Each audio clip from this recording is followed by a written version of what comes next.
Yun ang isa sa sekreto para mapalakas ang vulcanizing business. Hey, what's up mga kabulkit? Kumusta kayo dyan? Kumusta ang inyong mga negosyong vulcanizing shop? Nung mga nakaraang araw mga kabulkit, maraming nag-PM sa akin na mga gustong magsimula ng negosyong vulcanizing shop. At ang mga tanong nila ay tungkol sa kung ano daw ba ang sekreto ko kung bakit malakas ang aking vulcanizing shop. Simple lang ang kasagutan ko sa inyo mga kabulkit. Bumili kayo ng pako, mga 1 kilo o 2 kilo, ilagay nyo sa kalsada.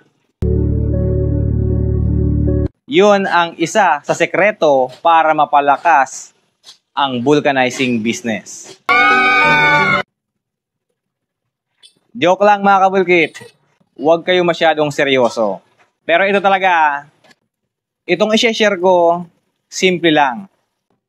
Ang sekreto, tatagan mo ang loob mo. Kahit ano pang negosyo ang pasukin mo, kung mahina ang loob mo, walang mangyayari. Bakit? Katulad sa vulcanizing business mga kabulkit, kung magsisimula ka ng negosyong to dahil nakikita mo sa aming mga nagbablog na malakas ang kitaan o kaya naman meron kang pinapagawan o nakikitang vulcanizing shop na pinipilahan ng customer at tingin mo gusto mo rin ng ganitong negosyo, pag-isipan mong mabuti. Kasi hindi ito basta-basta. Unang-una, kaya ako sinabing dapat malakas ang loob mo dahil lalo na pagsisimula ng negosyong to, sa mga unang araw, linggo, buwan, mahina ang kitaan. Paano kung nangungupahan ka pa? Paano kung walang kita o negative pa? Sigurado ako, papasok sa isipan mo ang magsara at sumuko na. Mag-iisip ka ulit ng ibang negosyo na sa tingin mo papatok sa'yo. Ngayon, kailangan mong maging matatag. Kasi pagsisimula ka pa lang, hindi pa alam ng mga tao, ng mga posibleng maging customer mo na naandyan ka sa lugar na yan. At yan ang negosyo mo. Kaya mag-aantay ka, magsasakripisyo ka ng matagal na panahon hanggang mapatunayan mo sa kanila, makilala kanila na magaling ka. Ganun lang yon. At syempre, hindi lang din tatag ng loob pala. Kailangan din sa pag-aaral o pag-aralan mo na ang negosyong to mapalago. Hindi yung naglagay ka lang ng vulcanizing shop at tingin mo kikita na yon. Hindi yun ganon. Paunti-unti mag-upgrade ka lalo na sa kagamitan. Dahil sa panahon ngayon ang mga sakyan nagagandahan. Siyempre, naghahanap sila ng shop na magandang serbisyo na maibibigay. Dahil kung andun ka pa rin sa estado na kung saan mano-mano ka pa rin, pwede kang lapitan ng customer mo. Pero kung may choice sila, hindi ka nila pupuntahan. Pupunta yan doon sa shop na merong maayos at kumpletong kagamitan. Ganun lang yon. Sa pagpapalago naman ng negosyong to, syempre, kailangan mo ring disiplinahin ang sarili mo pagdating sa pera. Dahil kung hindi, wala kang mapapaikot na pera. Kung ang mindset mo pag kumita ka, gastos, walang mangyayari. Kaya mas okay pa rin na kumikita yung shop mo, ibalik mo pa rin sa shop mo. Para ito ay makapag-upgrade ng maayos na kagamitan.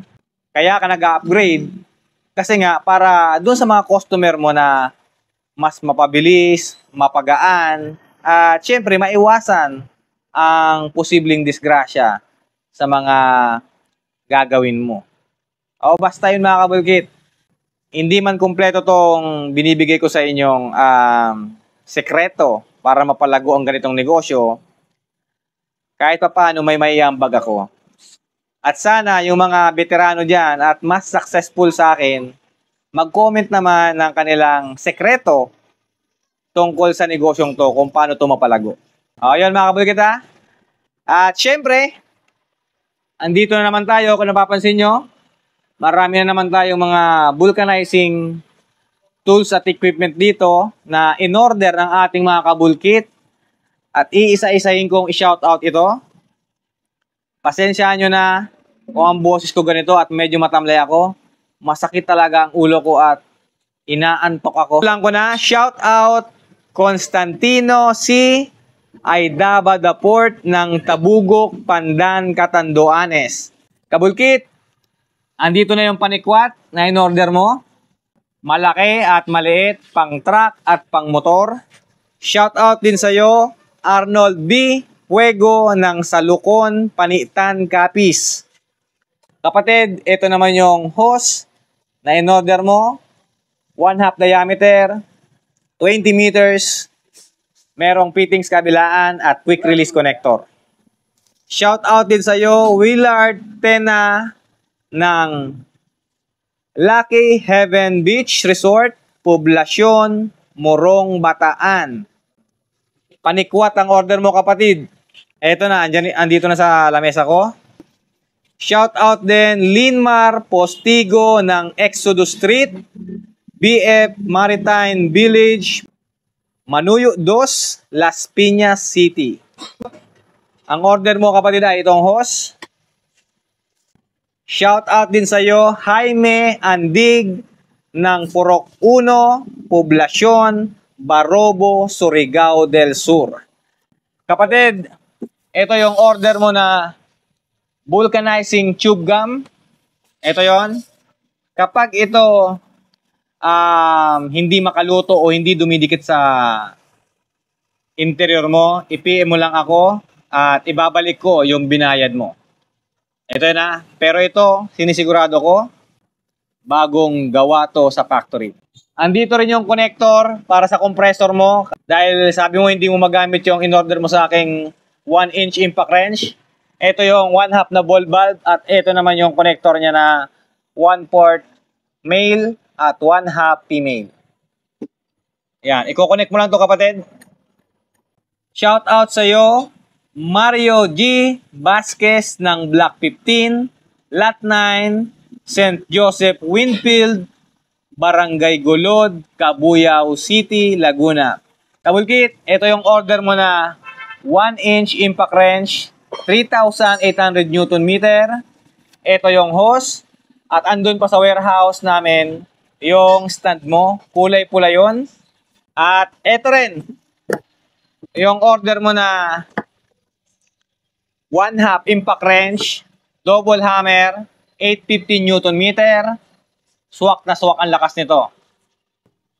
At shout out din sa kababayan natin, Oragon din, Ricardo P. Bantayan ng Sitio Mary Jane, Dulong Bayan, City of San Jose del Monte, Bulacan. Kapatid, ito yung order mo, 1-inch impact wrench, 6,800 Newton meter. At ito yung kanyang hose, 1/2, 20 meters, 3,200 PSI. Itetest ko lang ito mga kabulkit para siguradong gumagana.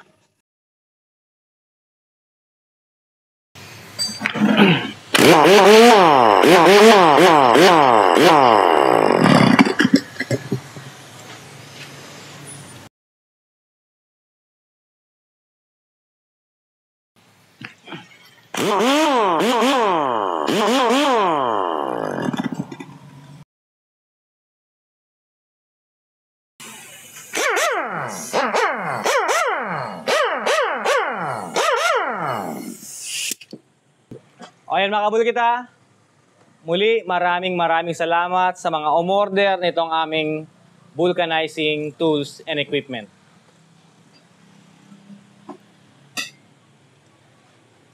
Nagsimula ang lahat sa isang munting pangarap ng batang mula sa hirap at nagsusumikap na maabot ang tuktok.